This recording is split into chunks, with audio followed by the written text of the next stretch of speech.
Olá, tudo bem? Hoje vamos estudar o capítulo 16 de Juízes. Um dos problemas de Sansão era a lascívia. Esse mal continua destruindo muitos homens. Um conselho sábio encontramos em Provérbios capítulo 5. Tome algum tempo para ler esse texto e meditar e orar a respeito. O triste fim de um homem que ficou cego por causa do pecado e que sucumbiu ao seu ponto fraco. Sansão morreu abraçado às colunas. O ensino dos pais na infância foi para ele colunas nas quais se firmou na última hora. Verso 1.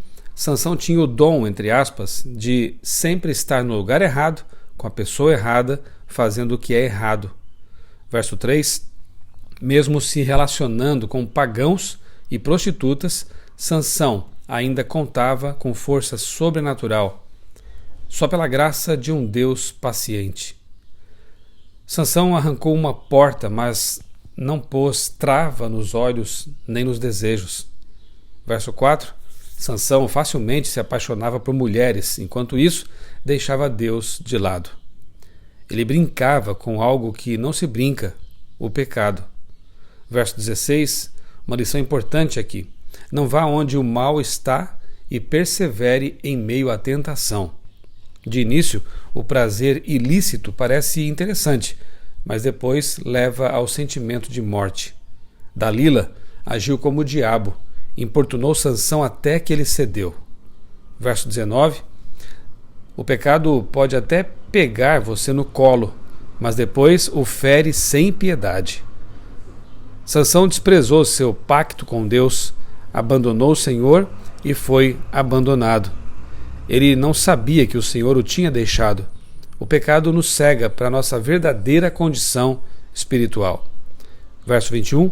As paixões de Sansão literalmente o cegaram e o privaram da liberdade.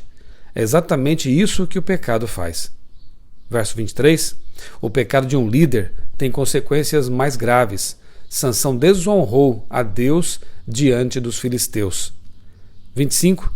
Primeiro o diabo seduz e engana. Depois lança sua vítima no pó e se diverte às custas da miséria dela. Cuidado, não dê o primeiro passo no caminho errado. Verso 28. Pena que Sansão somente se lembrasse de Deus em momentos de aflição. Mesmo assim, o pai não o abandonou. 30. Sansão se identificou tanto com os pecadores que iria morrer no meio deles. Sansão triunfou na morte, mas Deus queria que ele triunfasse em vida. Portanto, aceitemos os planos do Senhor para nós. Eles sempre são os melhores.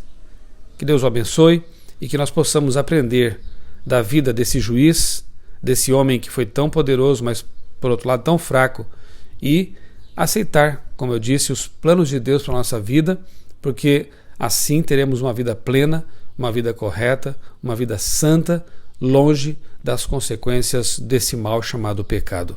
Eu sou o pastor Michelson Borges, desejo a você um dia muito feliz e abençoado na companhia de Jesus.